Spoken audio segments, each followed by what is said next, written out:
The air was filled with excitement as the rehearsal dinner for my daughter Emma's wedding started. I was so proud watching her stand next to her fiancé Jason, enjoying the good wishes from everyone. I had no idea that the happy mood would soon be ruined by someone I had tried so hard to accept as my own. "May I have everyone's attention, please?" Emma suddenly called out, making the room go quiet. My husband Walter and I looked at each other, confused, as she held up her glass. "I need to talk about something important," she announced, staring coldly at me. "Helen, you call yourself my stepmom, but really you're just an unwelcome stranger in our lives." The room filled with gasps as Walter turned pale. It felt like a punch in the stomach, her harsh words knocking the breath out of me. "Emma, what do you mean by this?" Walter asked, his voice shaking. "Don't be shocked, Dad," she snapped. "You know she's been trying to push her way into our family from the start. I'm done acting like she's my mom. She's not, and she never will be." Her mean words cut through me. I looked for any sign of the kind girl I knew in her face, but saw only dislike and anger. "Emma, please, not here," I begged, my voice breaking. "Why not?" she retorted. "It's my day, and I'll say what I want." Walter clenched his fists, trying to stay calm. "Enough," he said firmly. "We're leaving." Emma just shrugged, smirking as she turned away from us. We had to walk out past all the shocked guests, their stares and whispers making me feel judged as we left. I must have done something to make my stepdaughter hate me so much. The tears I had been holding back finally fell, and I knew then that thing would never be the same. In the car, Walter was very tense, gripping the steering wheel tightly, his face showing both anger and pain. "I don't know what's gotten into her, Helen," he said, his voice tight. "But I promise I won't let her treat you this way." I just nodded, too upset to talk, as we drove away from what was supposed to be a happy event.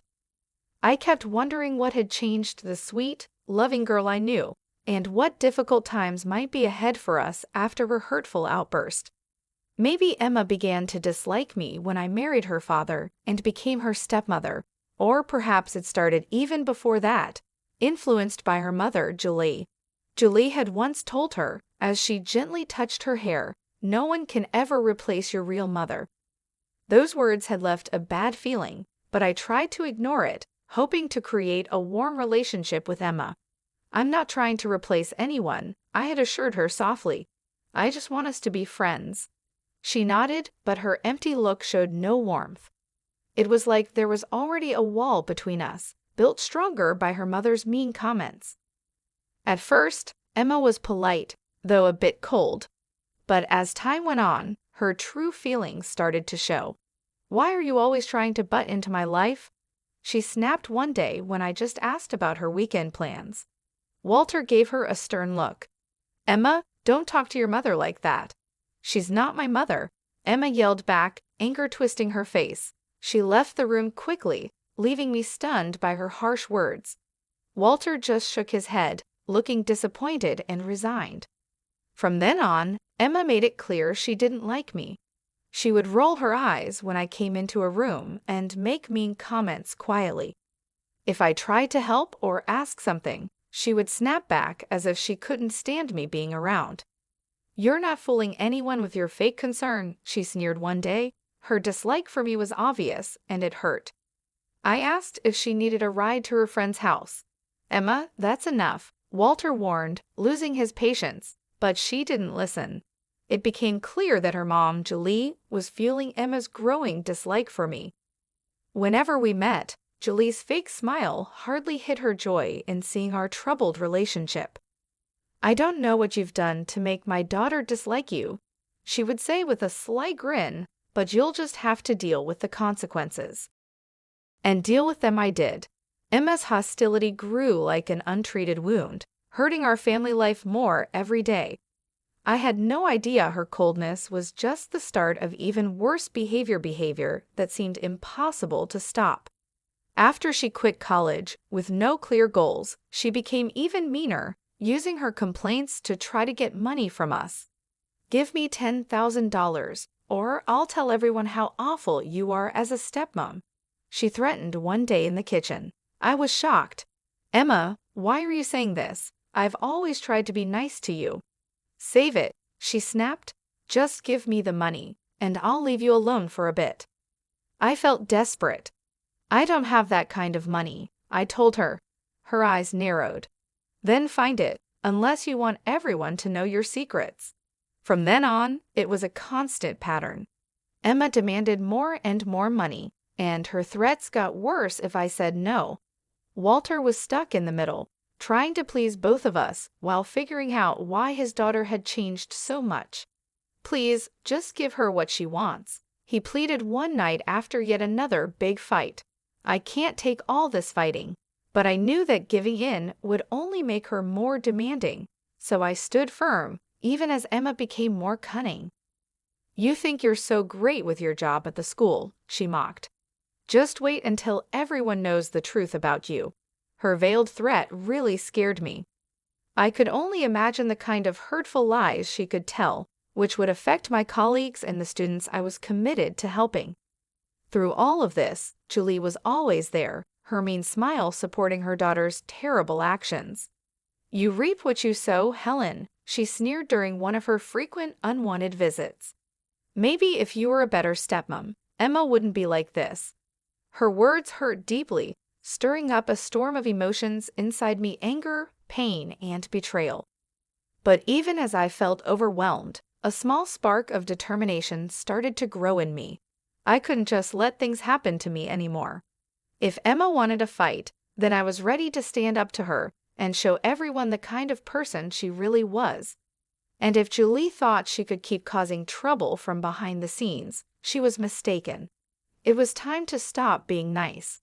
From then on, I was determined to do whatever it took to protect my family, even if it meant taking drastic steps I never thought I would. As Emma's wedding day got closer, her demands and disrespect became worse. It seemed like she enjoyed making my life difficult, pushing me to my limits. One evening, she walked right into the living room and said, "I need another $8,000 for my dress alterations," without even saying hello. Walter gave me a look, hoping I would give in, but I had enough. "No, Emma, enough is enough." She looked surprised and said mockingly, "Oh, and what are you going to do about it, Helen?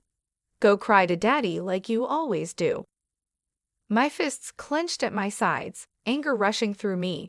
"You ungrateful child. Everything your father and I have done, we did for you, and this is how you repay us." Emma laughed loudly, the sound as annoying as nails on a chalkboard. "Oh, please, don't act so righteous. We both know you're just a pathetic, insecure woman trying to buy your way into our family." That hurt more than I wanted to admit, but before I could reply, she hit me with another harsh comment. "Do you think the school wants a washed-up loser like you around their students? Wait until they hear about your little drinking problem." My heart sank as I realized how low she was willing to go. She planned to ruin my career and reputation with her lies. "Emma, that's enough," Walter shouted, his face red with anger, but she just smirked, enjoying the chaos she had created. At that moment, something in me changed. I felt a strong resolve build up, making me firm against the storm of emotions threatening to overwhelm me. I was done being her victim. "Get out," I said firmly, my voice calm but intense. "And don't come back until you can behave like a decent person." Emma looked surprised at my strong reaction, but then sneered and came closer, her breath warm on my face. "You'll regret this, Helen. I promise you that." With those final words, she stormed out, leaving a heavy silence behind her. Walter watched her leave, his face showing both shock and sadness. "I'm sorry, Helen. I don't know what's gotten into her," he said tiredly. But I understood now, this wasn't a sudden change. It was the result of long-held bitterness and manipulation, driven by Julie's harmful influence. As I thought about Emma's threats, a firm resolve formed within me. She thought she could destroy my life whenever she wanted with her venomous lies. She was very wrong. If it was a fight she wanted, then I was ready to fight back, and this time I wouldn't play by her rules. Her threats kept replaying in my mind, fueling my determination to show everyone her true character before it was too late. I knew I couldn't count on Walter. His love for his daughter blinded him to the person she had become. I had to act on my own to protect myself and our family. That's when Roger came into the picture. He'd dated Emma a few years ago, before her behavior turned so manipulative and selfish. A chance meeting at the grocery store led to a conversation, and soon things started to make sense. Roger helped me see that Emma was not who I thought she was. Sean shared with me, looking very sorry, "She lied about you and Walter. All of it was lies." I felt a chill as he described how Emma had portrayed me as a controlling stepmom trying to push my way into their close family, and how she made Walter out to be a harsh tyrant. I believed everything she said, Sean admitted, embarrassed. She seemed so believable, full of anger. It wasn't until we split up that I started to see the truth. As he talked, a clearer image of Emma's harmful behavior appeared. She had spun a web of lies for years to turn everyone against me, influenced heavily by her mom, Julie, who was like a master at controlling her.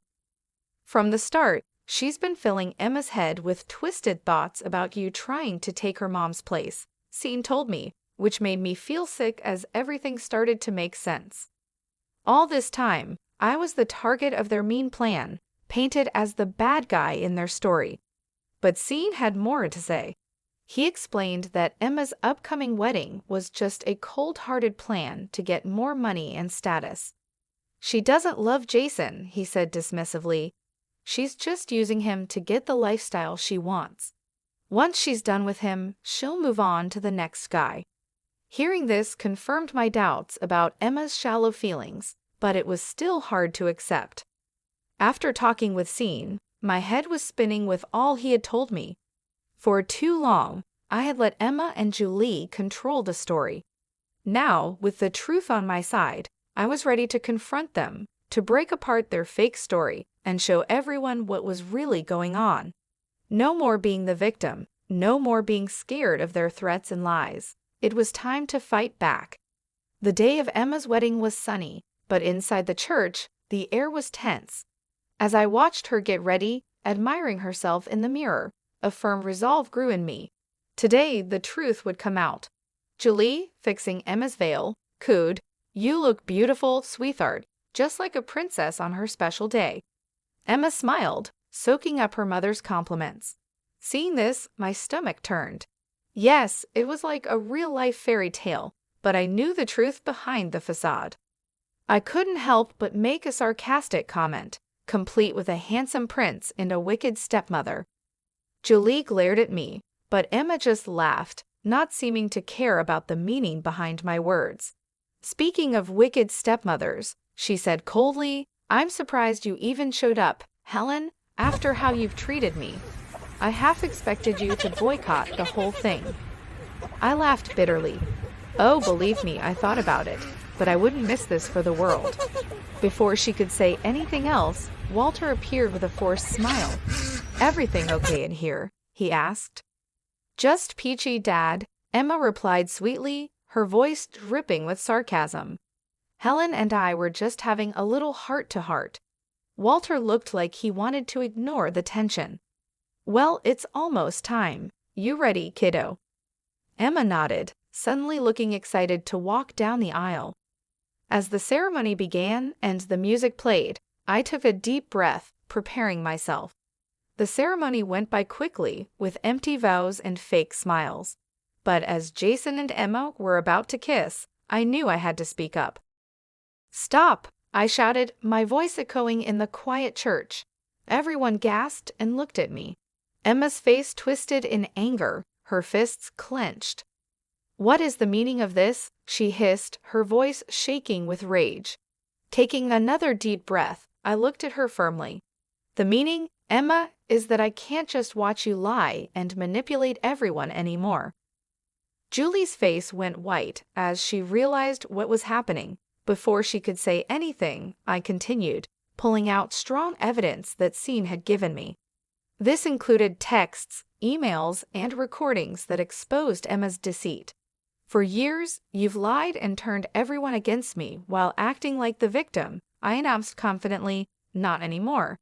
It's time for everyone to know the truth. As I showed everyone the proof of her dishonesty and selfish plans, the room went silent. Emma's composure broke, and her face twisted into an angry snarl.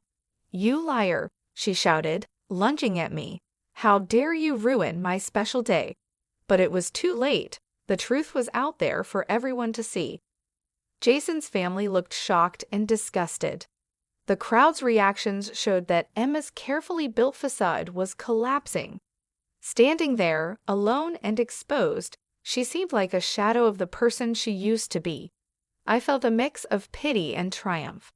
The battle was over, and I had won by revealing the harsh truth that had been hidden for too long. The impact of my revelation was like an explosion, breaking apart the illusions we had all lived with. As the quiet turned to noise from the shocked crowd, I prepared myself for the confrontation. "How could you?" Emma yelled, anger written all over her face. "This was supposed to be my perfect day." "Your perfect day was built on lies," I replied calmly, despite the emotional turmoil inside. "Did you really think you could keep deceiving everyone forever?" She tried to answer, but stopped when Jason stepped forward, his face full of disbelief and heartbreak.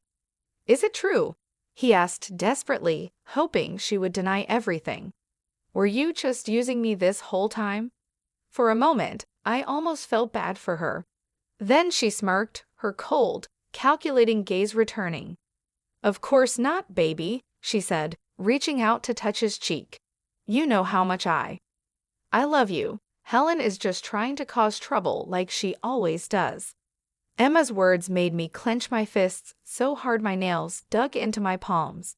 I wanted to wipe that fake look of innocence off her face. Didn't she realize it was all over? Apparently not, as she turned her angry look back to me. "This is all your fault," she hissed. "If you had just left things alone, none of this would be happening." Suddenly, a loud voice interrupted us. I turned to see Walter, his face red with anger and embarrassment. "I can't believe what I'm hearing," he said, shaking his head slowly. "My own daughter, lying and using everyone for her own selfish needs." Emma tried to say something, but no words came out. For once, she was speechless, shocked by her father's disappointment. "I don't know you anymore," Walter continued, his voice full of sadness. "The sweet, loving girl I raised, she's gone, isn't she?" The room fell silent as everyone absorbed the weight of his words.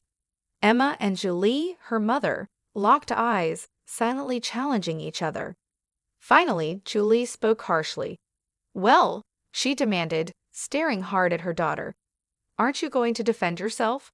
But Emma just stood there, defeated, looking smaller and more defeated than ever.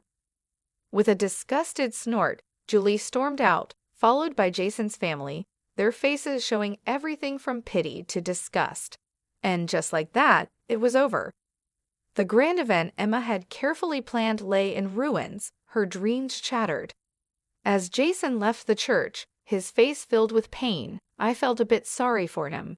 He was just another pawn in Emma's game, used and discarded at her whim. But that feeling was quickly replaced by a grim satisfaction. The truth was out, and there would be no more lies, no more games. Emma would now taste the bitter results of her actions. In the days following the ruined wedding, chaos ensued as news of Emma's lies spread. She became an outcast in the community she had once hoped to rule. I'll never forget Emma's face when she showed up at her mother Julie's doorstep, desperately looking for help.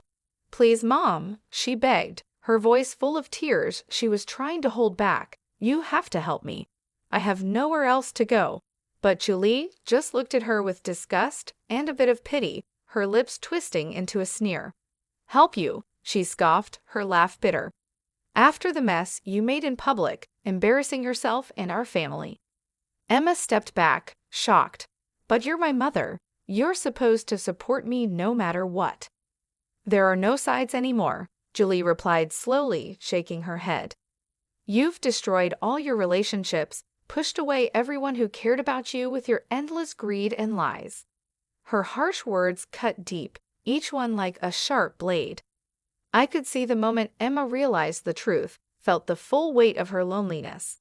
"You can't mean that," she whispered, reaching out a shaky hand. "Mom, please." But Julie stepped back, her face cold and unfeeling.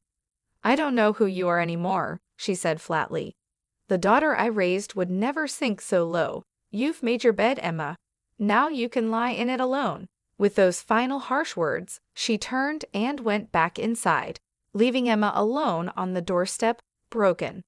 In the weeks that followed, I watched as Emma, once proud and entitled, was worn down by the consequences of her actions. The trendy bars and fancy stores she used to visit now looked at her with barely hidden contempt, whispers and stares following her. Even her so-called friends deserted her, not wanting to be linked with such a public disgrace. Through it all, Walter and I stood firm, our relationship strengthened in the ordeal of her betrayal. "I'm sorry it came to this," Walter said one evening as we watched Emma pass by, her head down in shame. "But you were right all along." I didn't say anything, just squeezed his hand. Words felt too small in the face of such a harsh reality. As things settled and our community began to recover from the shock of Emma's lies, Walter and I received a lot of support and thanks. We had helped many families and students, and now they showed their gratitude. Everyone we had helped rallied around us, thanking us for standing up to the manipulation and deceit that had almost broken us apart. In those moments of connection, seeing the true depth of human kindness and resilience, I found peace and purpose that I had missed during the worst days of Emma's destructive actions. She had tried to break me down, to make me just a small part of her own big story, but in the end, her own selfishness was her downfall. It stripped away her masks and lies, showing her true empty self. As for me and Walter, we came out of this stronger and wiser. If our experience can inspire others to stand strong against manipulation and deceit, and to value honesty and integrity above all, then maybe some good can still come from the ruins of